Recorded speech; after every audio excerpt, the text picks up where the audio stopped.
गूंज कम, आवाज बढ़ाओ, प्रेशर बढ़ाओ। फिर से बोलो, आज जो कुछ मैं सुनने जा रहा हूं ये मेरे जीवन में 100 गुना फलों को लेके आए। यीशु मसीह के सामर्थी नाम में हम मांगते हैं।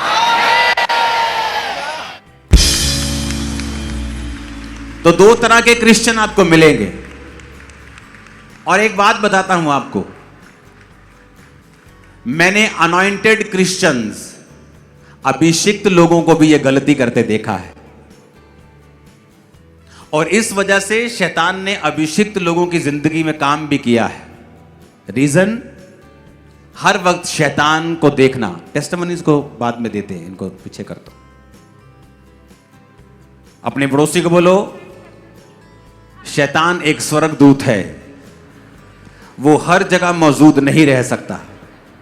वो और उसके दूत विजिट करते हैं, वचन में लिखा है, लेकिन हर वक्त मौजूद नहीं रह सकते। लेकिन यहोवा नाम का मतलब है हर जगह मौजूद। आमीन।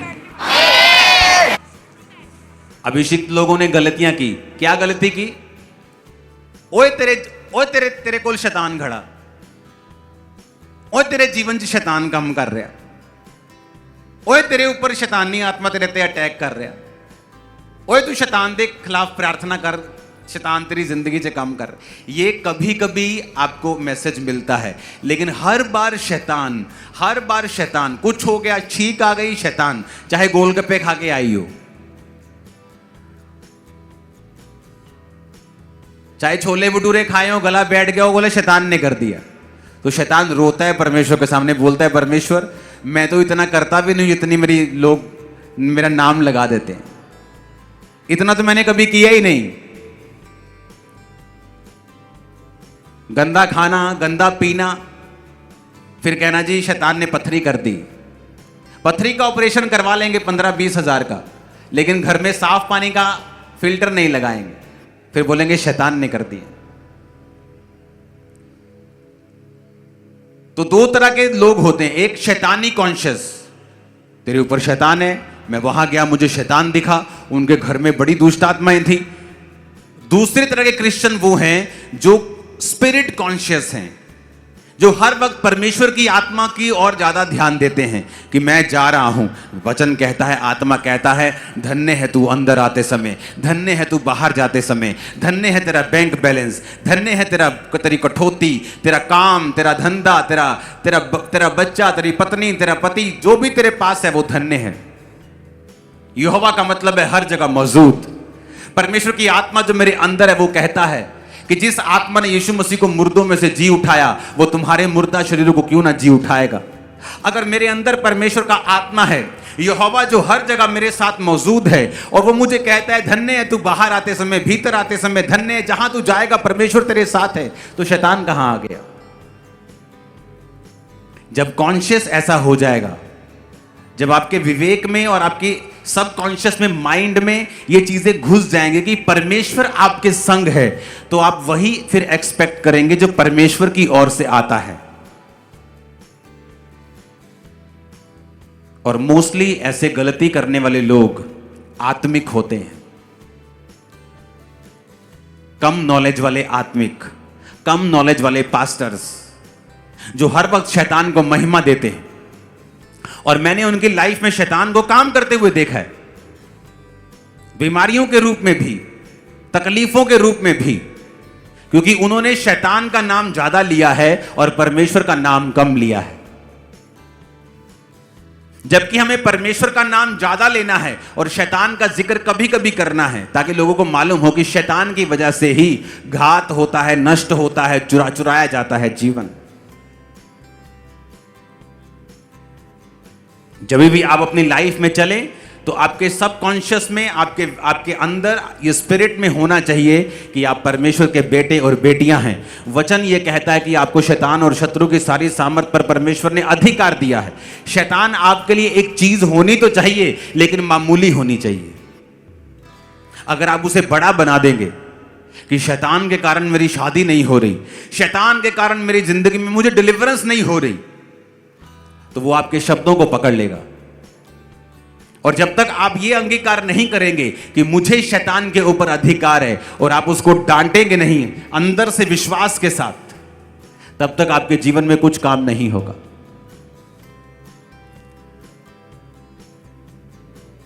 बाइबल में एक रूल है, वो रूल ये है स्पिरिचुअल, कि जब तक आप किसी चीज के ऊपर प्रेशर नहीं करेंगे, उस पर जोर नहीं लगाएंगे, वो चीज कभी आपको मिलेगी नहीं। इसलिए बाइबल कहती है परमेश्वर के राज्य में जो बलवान है वो बलवान बलपूर्वक प्रवेश करेंगे। यानी अगर परमेश्वर के राज्य में प्रवेश करना है तो आपको बलपूर्वक प्रवेश करना पड़ेगा, आराम से कुछ नहीं होगा। वो 12 साल की लहू बहने वाली औरत बोल सकती थी, काश परमेश्वर मेरे घर के सामने से निकले, काश परमेश्वर मेरे घर के सामने की सड़क से निकले। जिस दिन बहन निकलेंगे ना, यीशु मसीह को यहां कहीं आसपास आना होगा तो मुझे बताना, मैं जाऊंगी और चंगी हो जाऊंगी, क्योंकि मैं चल नहीं सकती ना, मैं रोगी हूं ना। तुम्हें तो पता है कि मुझे लहू बहने का रोग है, तो मैं चल नहीं सकती, तो मेरे पास बहाना है जेन्युइन। लेकिन वचन कहता है उसने रिस्क लिया और वो गई जहां यीशु थे, वो गई और भीड़ को चीरा। जबकि लहू बहने वाली औरत एक अशुद्ध औरत मानी जाती थी, जिसको गुप्त रोग होता था, वो अशुद्ध होती थी। अशुद्ध औरत अगर किसी बंदे को छू ले तो उसकी बड़ी भयानक सजा थी, लेकिन उसने बिना किसी जान की परवाह किए रिस्क लिया और परमेश्वर को छुआ। और यीशु मसीह कहते हैं कि मुझे किसी ने छुआ है। चेले कहते प्रभु सारी भीड़ तुझे छू रही है। परमेश्वर कहता नहीं, किसी ने विश्वास के साथ मुझे छुआ है, क्योंकि मुझ में से सामर्थ निकली है। सुनो मेरी बात,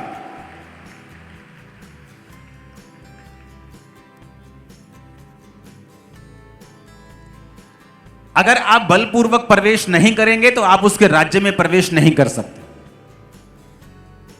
अगर शैतान ने आपको यकीन दिलवा दिया कि वो आपके साथ है, वो आपके अंदर है, वो आप पे अटैक कर रहा है, आपको डिलीवरेंस की जरूरत है उससे, कितनी देर तक? 2 महीने, 3 महीने, मानो 6 महीने, लेकिन आप 5 साल से मसीह में हैं, अभी भी आपको डिलीवरेंस की जरूरत है? नहीं, अब आपको ज्ञान की जरूरत है। शैतान सिर्फ आपको अज्ञानी करके ही आपके अंदर रह सकता है, अदरवाइज वो आपके अंदर नहीं रह सकता। अब बाइबल कहती है मरकुस 10 उसकी 46 से 52 आयत में जब आप देखते हैं तो बाइबल कहती है जब एक बड़ी भीड़ यरीहो से निकल रही थी, जब प्रभु यीशु मसीह यरीहो में आए तो एक तिमाई का पुत्र बरतिमाई अंधा भिखारी बैठा था।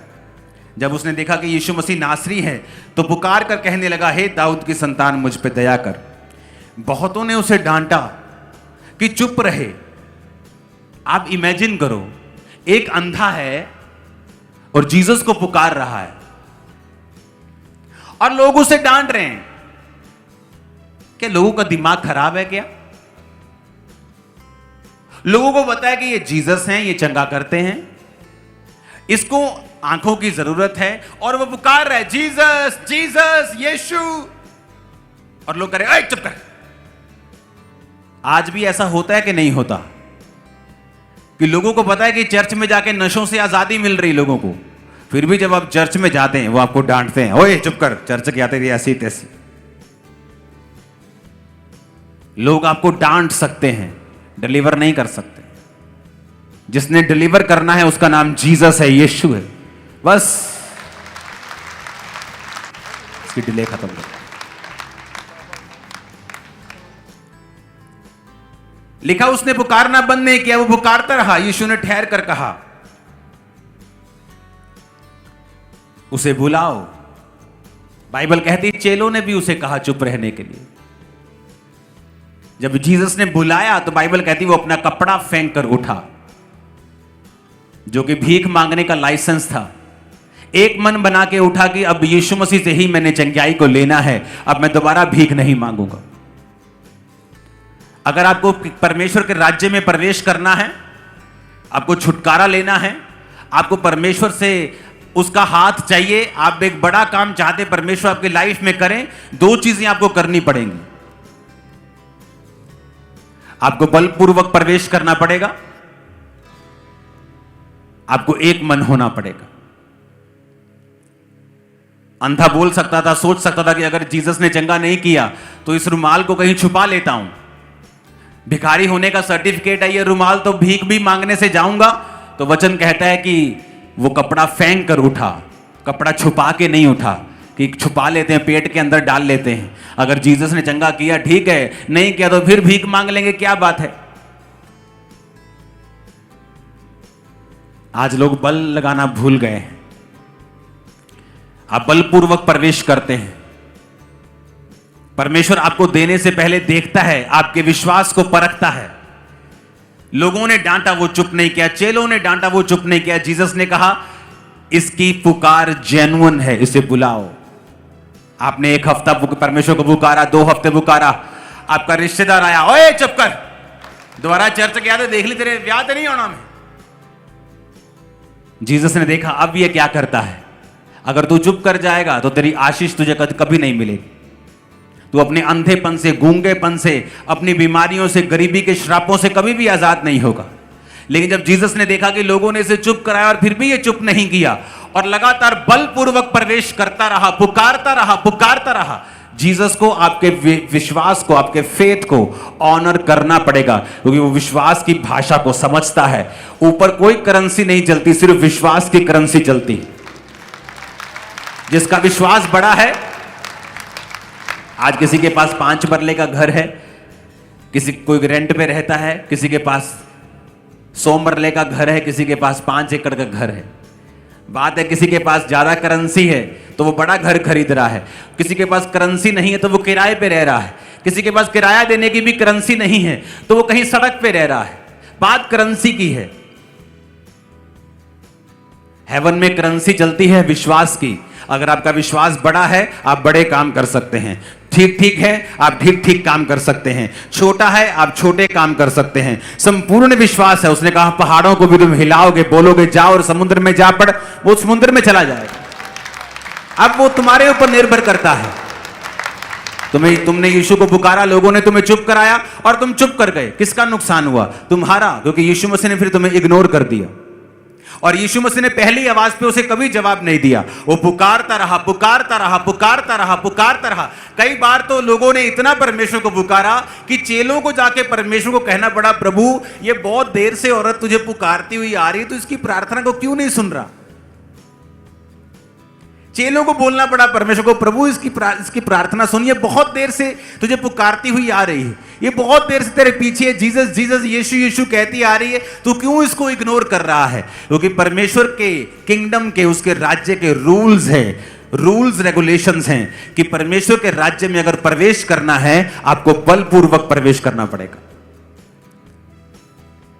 वो शैतानी अटैक खत्म नहीं हो रहा, रखो रोजे, करो प्रार्थना, करो नाइट प्रेयर स्टार्ट, रात को रोज 12 से 2 प्रार्थना करो, डांटो शैतान को, भगाओ उसे, नहीं भागता तो वो भागेगा, क्योंकि वचन में लिखा है वो हारेगा। तू शैतान का सामना करेगा, वो तेरे सामने झुकेगा, वचन में लिखा है। अगर जीसस ने लिखा है तो ये पूरा होगा। आज के बाद जब भी आप नाइट प्रार्थना में बैठेंगे और शैतान को डांटेंगे, आप विक्ट्री को पाएंगे, जीत को पाएंगे, गवाही के साथ वापिस आए। आमीन खड़कने वाला चाहिए जरा मेरे को। Hallelujah, hallelujah.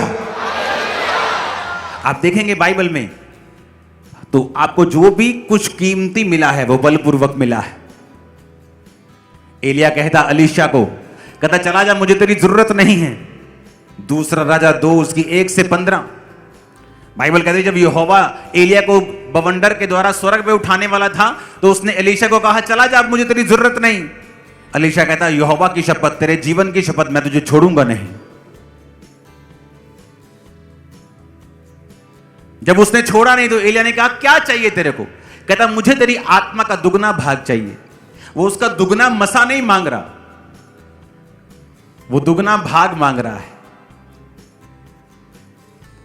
पुराने समय में जब बच्चे होते थे, किसी के मान लो अगर 5 या 4 बच्चे हैं, तो आज के जमाने में अगर किसी के 4 बच्चे हैं तो प्रॉपर्टी में 25% सबको देता है। अगर अपना एक हिस्सा रखता तो 20% सबको देता है। 20% मेरा, 20% बच्चों का, 5 जन हो गए तो 100% हो गया। तो पुराने समय में जो सबसे बड़ा बच्चा होता था उसे दुगना मिलता था।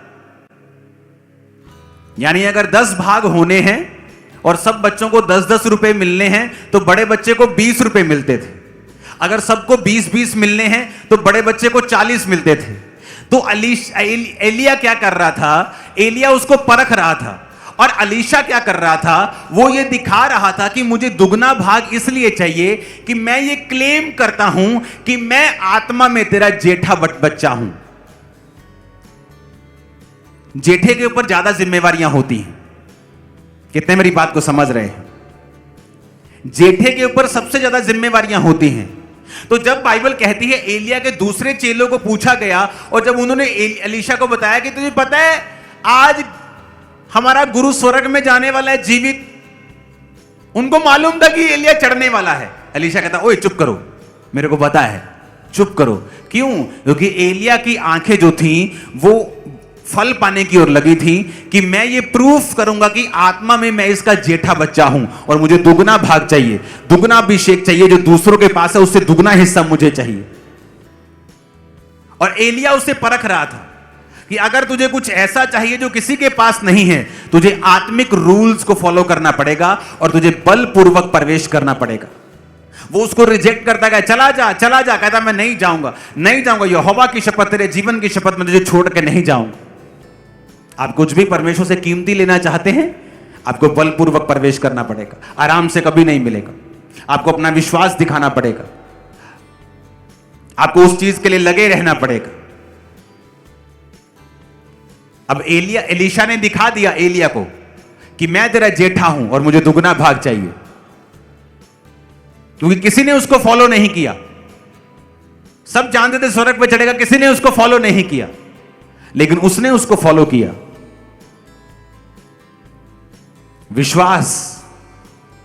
विश्वास के कदम जो अडिग हो कि मुझे ये परमेश्वर से चाहिए। डॉक्टर ने मना कर दिया, देखने में इम्पॉसिबल लग रहा है, सेंस कह रही है नहीं होगा। आप विश्वास से प्रार्थना करते हैं, आप लगे रहते हैं, सालों साल फास्टिंग के साथ प्रार्थना करते हैं।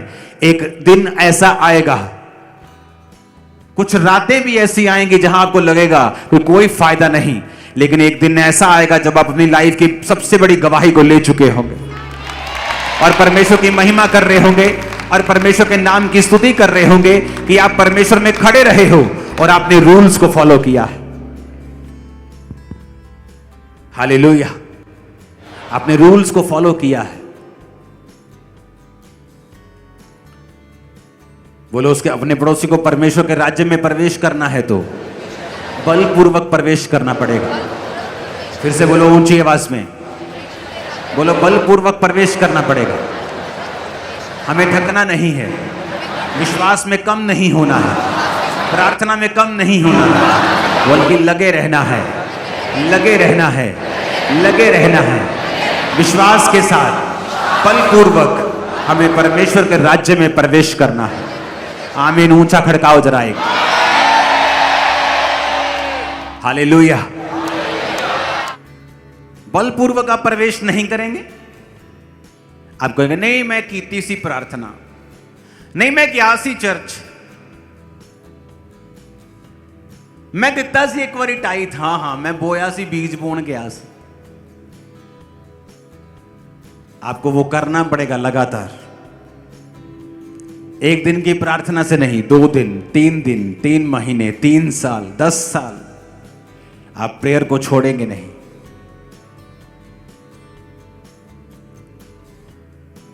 फिर जो रिजल्ट होगा वो किसी की लाइफ में नहीं होगा। लोग इच्छा करेंगे ऐसे रिजल्ट की, लेकिन उन्हें वो काम भी करना होगा। आप बलपूर्वक नहीं चलेंगे, शैतान नहीं जाएगा। आप वचनों को समझेंगे नहीं, वो आपको छोड़ेगा नहीं। जिस दिन आप वचन समझ जाएंगे कि परमेश्वर मेरे ऊपर, मेरे बाहर, मेरे अंदर, जहां मैं जाऊंगा वो मेरे संग, हर जगह वो मौजूद है, तो शैतान का कोई रोल मेरी लाइफ में नहीं रहा। मैं जब तक मसीह में नहीं था तब तक शैतान मेरे जीवन में काम करता था, लेकिन अब जब मेरे मसीह में आ चुका हूं, मेरी लाइफ में उसका कोई हिस्सा नहीं है। आप प्रार्थना करेंगे, आप डांटेंगे, आप भगाएंगे, विश्वास करेंगे जो वचन में लिखा है कि मेरे पास अधिकार है, शैतान के पास नहीं। जैसा आप विश्वास करेंगे, जैसा आप चलेंगे, वैसा ही आपके साथ होगा। आमीन।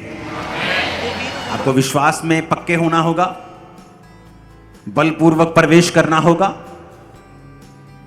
आपको बेसिक कभी नहीं भूलना होगा कि प्रार्थना उपवास आपका बेसिक है। इसलिए जब आप प्रार्थना करने के लिए बैठते हैं, इमेजिन करो शैतान कितने तरह के अटैक आपकी लाइफ पर करने की कोशिश करता है। आपको काम याद आ जाएंगे, आपको सडनली किसी की कही हुई बात याद आ जाएगी, कोई नेगेटिव चीज़ आपके दिमाग में आ जाएगी, कोई व्यभिचार की बात आपके दिमाग में आ जाएगी। जैसे ही आप प्रार्थना करने के लिए बैठेंगे, फोन पे आपको आपका आत्मिक काम याद आ जाएगा, क्योंकि शैतान आप कुछ भी कर ले लेकिन आपको प्रार्थना करने वो देना नहीं चाहता है। उसे मालूम है कि अगर वो प्रार्थना करेगा वो बलपूर्वक परमेश्वर के राज्य में प्रवेश करेगा। इसलिए वो आपकी प्रेयर लाइफ पर हमेशा अटैक करने की कोशिश करता है, क्योंकि जैसे ही आप प्रेयर करते हैं हेवन में कुछ होता है। उस समय चाहे आपको नजर ना आए, लेकिन हेवनली रियल्म में बड़ी चीजें होती हैं जिन्हें आप इन नंगी आंखों से नहीं समझ सकते हैं। ये हिलना डुलना बंद करो मेरे आसपास।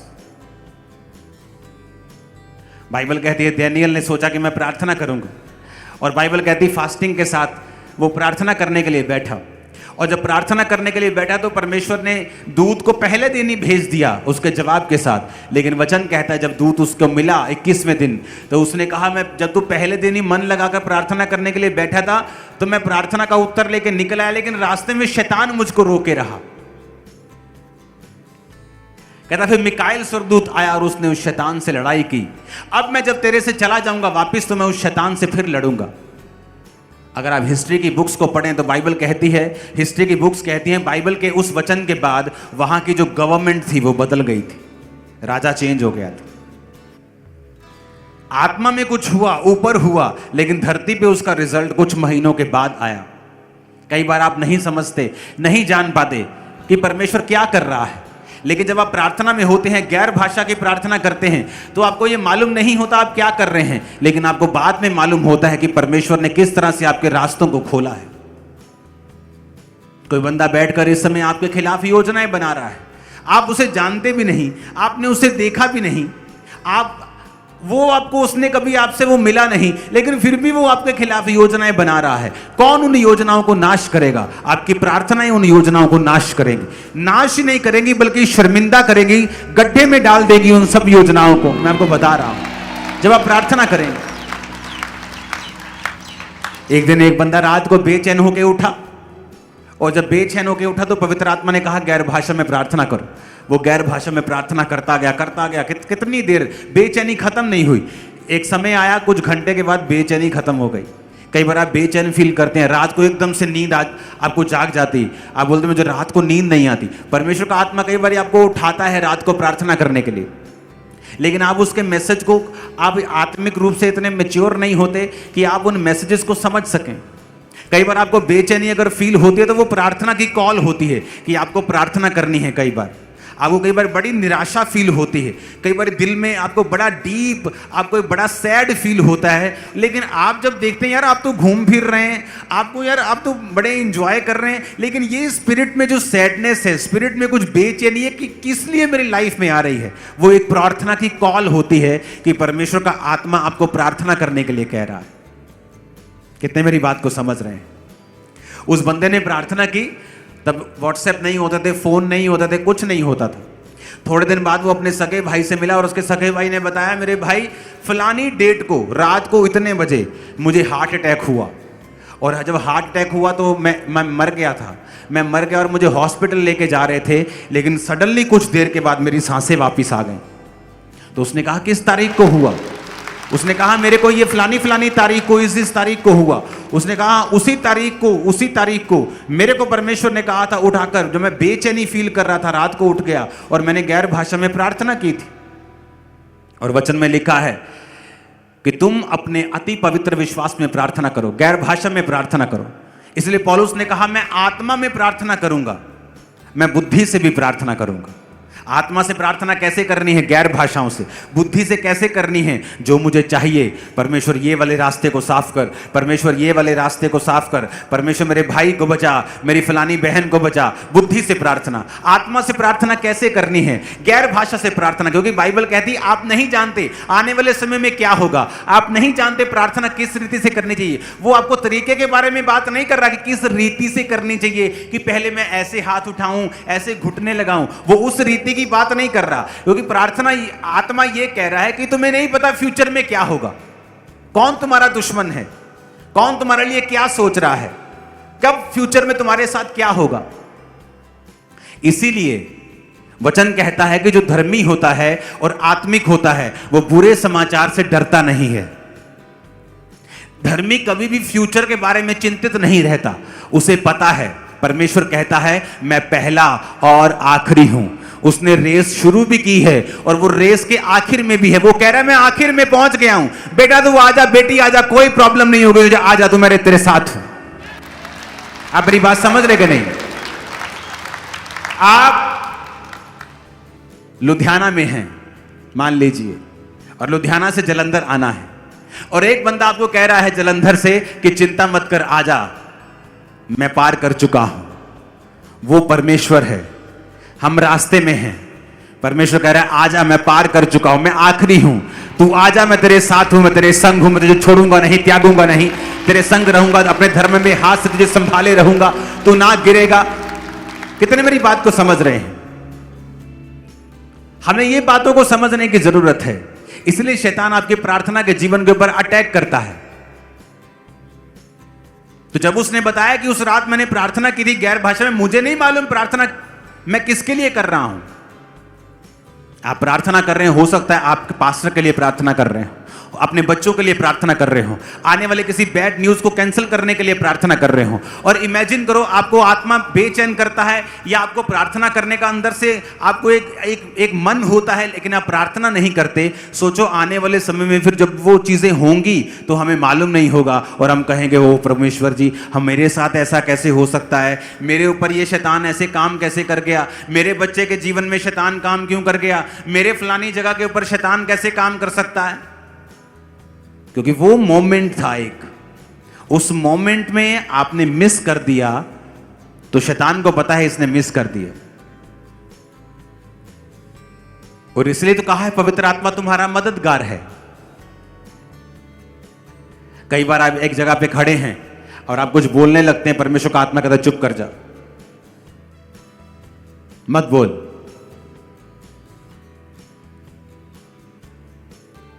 कई बार मैं कई जगहों पे जा रहा होता हूं तो परमेश्वर का आत्मा कह रहा है नहीं बोलना है, और कई बार परमेश्वर का आत्मा कहता है बोल। जहां आपको लगता है चुप होना चाहिए, बड़े आदमी खड़े हैं, परमेश्वर कहता है बोल, यहां बोलना है। कहां चुप रहना है, कहां बोलना है, पवित्र आत्मा आपको बताता है।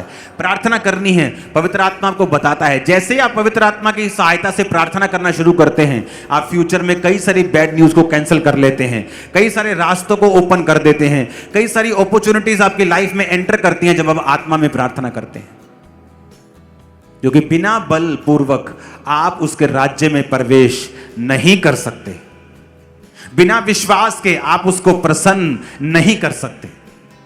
आपको अपना विश्वास, अपना ढीठपन आत्मा में पॉजिटिवली आपको दिखाना है कि आप परमेश्वर के पीछे हैं, और आप उसी से इस आशीष को लेंगे, और आप उसी के पीछे, आप उसको छोड़ेंगे नहीं। आप उसके राज्य में प्रवेश करने के लिए जितना बल लगाना पड़े आप लगाएंगे। ऊंची आवाज में हालेलुया बोलो। आप तैयार हैं उसके राज्य में बलपूर्वक प्रवेश करने के लिए, प्रार्थना करने के लिए, विश्वास के साथ, बल के साथ, बिना थके, बिना रुके।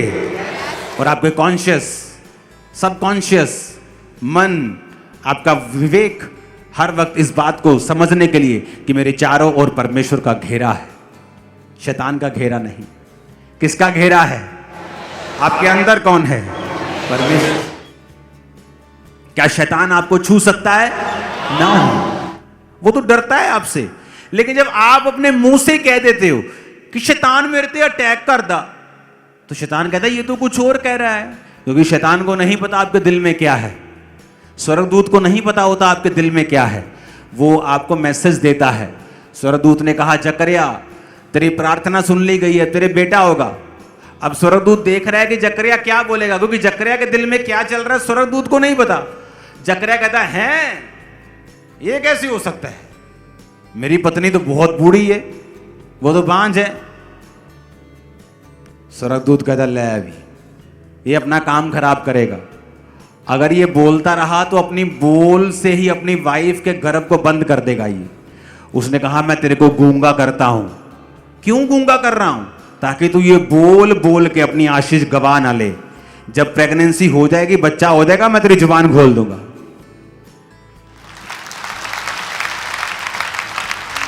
और बाइबल कहती जब बच्चा हो गया तो वहां पे जो नाम होते थे वो बाप दादाओं के परिवार के नाम पे रखे जाते थे। जैसे दादा का नाम भी यूहन्ना है तो उसका नाम भी यूहन्ना है, दादा का नाम फलाना है तो दादा परदादा बाप के नाम ही आते थे बच्चे के। तो जब उसने कहा कि इसका नाम क्या रखना है तो उसने कहा मुझे लिखने के लिए पट्टी दो, और लिखने की पट्टी पे उसने लिखा यूहन्ना। कहते यूहन्ना, ये तो तेरे परिवार में किसी का नाम नहीं है। कहता नहीं इसका नाम यूहन्ना है, स्वर्गदूत ने कहा था इसका नाम यूहन्ना है। जैसे उन्होंने कहा लो अभी यूहन्ना आ गया, जुबान खुल गई, और जैसे ही जुबान खुली भविष्यवाणी करने लगा। क्यों? क्योंकि स्वर्गदूत को नहीं पता आपके दिल में क्या है, वो आपकी जुबान देखता है। शैतान भी गिरा हुआ स्वर्गदूत है। जब वो आपको यकीन दिलवाता है तेरे सिर में जो दर्द हो रहा है ना, ये मैं कर रहा हूं, मैं तेरे अंदर हूं, जादू टोना तेरे अंदर है, फिर वो देखता है ऐसे खड़ा होके कि अब ये बहन क्या बोलेगी। अगर तो ये बोलेगी मैं ना प्रार्थना करवानी है, मेरे अंदर शैतान बोलता हो तसल्ली हो गई मेरी, अब ये इसने अंगीकार कर दिया, अब मैं इसके अंदर ऑफिशियली जा सकता हूं, कोई मुझे रोक नहीं सकता। लेकिन जब वो वचन की जानकार है, वो ये कहेगी कि सिर दर्द हो रहा है ना, कि शैतान तो मेरे जीवन में कोई काम नहीं कर सकता, मैं परमेश्वर की बेटी हूं, परमेश्वर ने मुझे सांपों और बिच्छुओं को रौंदने का अधिकार दिया, भाग जा शैतान, और सिर दर्द, शैतान चला जाएगा। शैतान इस दुनिया में, जब आप इस दुनिया के सबसे ज्यादा अमीर हो जाएं, वो इससे निराश नहीं होता। आपके पास 10-15 गाड़ियां आ जाएं, वो निराश नहीं होता। आप हील हो गए, वो निराश नहीं होता। उसे पता है ये टेम्परेरी चीजें हो सकती हैं, लेकिन जिस दिन आप वचन जान गए, वो मर जाएगा डिप्रेशन से। उसे पता है ये चीज है जो उसे खत्म करेगी सदा के लिए। और जब वो देखता है कि आपको नॉलेज हो गई है, फिर उस विषय के ऊपर वो थोड़ी देर तंग करने के बाद आपके जीवन को छोड़ के सदा के लिए चला जाता है। फिर वो दूसरे तरीके से ट्राई करता है, कोई और लड़ाई और कोई झगड़ा और कोई झमेला, नहीं तो क्योंकि वो आपके अंदर अब नहीं आ सकता, क्योंकि आपने अंगीकार कर लिया है कि मुझे शैतान को रौंदने का परमेश्वर ने अधिकार दिया।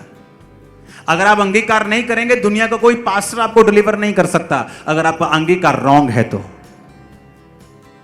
ऊंची आवाज में बोलो हालेलुया।